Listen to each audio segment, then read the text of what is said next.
Speaker, with permission, I would like to update the House on devolution in England and local government reorganisation. The number one mission of this government is to unlock growth in our regions and put money back in the pockets of working people. Every one of our proud towns and cities have a vital contribution to make to growth. But all of these promises of levelling up, when the rubber hits the road, government's first instincts have been to hoard power and hold our economy back. Since I launched the devolution white paper in December, I've been overwhelmed, Mr. Speaker, by the excitement from communities wanting to join the devolution revolution. And Mr. Speaker, with the measures I will announce today, if it all goes to plan, over 44 million people will see the benefits of devolution. That's close to 80% of the country. More progress in a shorter amount of time than any government in Britain's history. Today, I am delighted to announce 6 new potential devolution areas which will be part of our devolution priority programme with a view to mayoral elections in May 2026. These places will get a fast-track ticket to drive real change in their area. While devolution can sound techy, the outcome is simple. It's a plan for putting more money in people's pockets. It's a plan for quicker, better, cheaper transport designed with local people in mind. A plan for putting politics back in the service of working people. So today, Mr. Speaker, I can confirm to members across the House that the places on the devolution priority programme are Cumbria, Cheshire and Warrington, Greater Essex, Hampshire and Solent, Norfolk and Suffolk, and Sussex and Brighton. Mr. Speaker, a 7th area, which is somewhat familiar to both of us, Lancashire, is already deciding its mayoral devolution options, and we will look at their proposals in the autumn in parallel with the priority programme. When I became Deputy Prime Minister, I promised that this government would change the future of the north of England, so Northerners would no longer be dictated to from Whitehall. The programme I announced today will see the north of England covered by devolution. But Mr. Speaker, this programme is for all of England and is shown by the significant progress in the east and the south. Today, legislation comes into force creating mayoral devolution in Greater Lincolnshire and in Hull and East Yorkshire, electing their first mayors this May, as well as foundational devolution in Lancashire and Devon and Torbay. Mr. Speaker, every place can see a benefit from devolution, and we want to move quickly so to release these benefits within the first term of our government. Whether it's more regular bus services, more affordable housing, or simple fact that local people will have a local champion with regional influence. Mayors have a proven track record of delivering growth and higher living standards. But we are clear that where a mayor isn't using the powers to benefit their residents, government has the tools to ensure delivery. We will create strong accountability measures in the English devolution bill to ensure mayors deliver the housing, transport and infrastructure their residents need. But devolution is only as strong as the foundations it's built on. Despite the funding injection by this government, councils of all political stripes are in crisis. A decade of cuts and sticky plaster politics has left councils in a 14-year doom loop. That's why we're fixing the foundations of local government by reforming funding and focusing on prevention. I know how vital local government is for achieving our government missions. I also know that reforming local government means tough choices, choices that the Conservatives were simply too unwilling to take. Councillors of all types, including district councillors, tell me the two-tier system isn't working.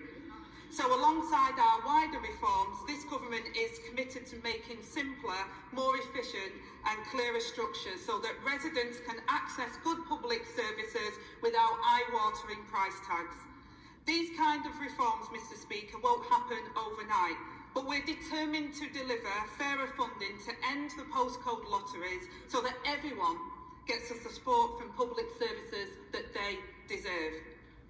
And that is why today I will be issuing a legal invitation to all 21 two-tier areas to submit proposals for new unitary councils. Letters and the accompanying written statement will set out the requirements for these proposals. New unitary structures will be the right size to achieve efficiencies, improve capacity and withstand financial shocks. Well, Mr. Speaker, I am clear about the need for flexibility when reorganisation goes hand in hand with mayoral devolution and when coupled with ambitious plans for housing growth. So these proposals will be developed with effective local engagement and dovetailed devolution arrangements. And I want to reassure members that this process will involve extensive engagement with local communities and members of this House. Now, Mr. Speaker, turning now to the timings of local elections in May. For certain areas, a significant amount of work is needed to unlock devolution and deliver reorganisation. For this reason, some areas requested to postpone their elections in May 2026 until May 2026. The government starting point is for all elections to go ahead unless there is a strong justification for postponement. And Mr. Speaker, the bar is high and rightly so. I am only agreeing to half of the requests that were made. After careful consideration, I have only agreed to postpone elections in places where this is central to our manifesto promise to deliver devolution. We're not in the business of holding elections to bodies that won't exist and where we don't know what will replace them.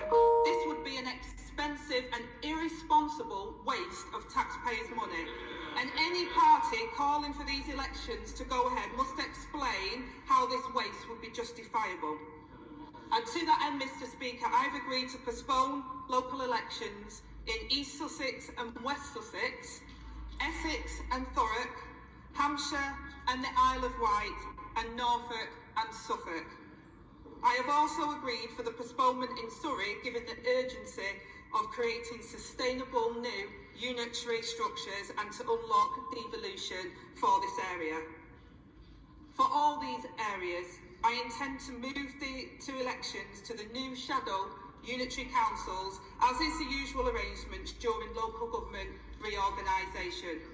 Mr. Speaker, we are postponing elections for 1 year, from May 2025 to May 2026.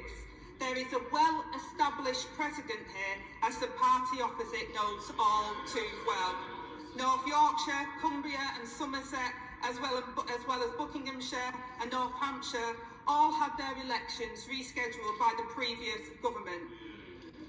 Mr. Speaker, I will lay the relevant secondary legislation for this when Parliament time allows, and local elections will take place as scheduled in all other areas.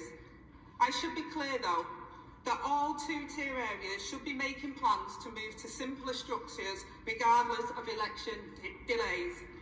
The invitation will be sent to all two-tier areas with a timetable that takes into account their election has been delayed. Mr. Speaker, I know the devolution journey may not always be comfortable for politicians in Whitehall, but it isn't supposed to be. After all, we are undergoing a generational power shift from Whitehall to the Town Hall. We have already seen a huge amount of goodwill from Labour Secretary of States willing to give up newly won powers for the sake of our towns and cities. Secretary of State for Energy, Transport, Work and Pensions and Innovation have led the devolution charge. And now the Prime Minister and I ask MPs in this place to do the same. And I commend this statement to the House.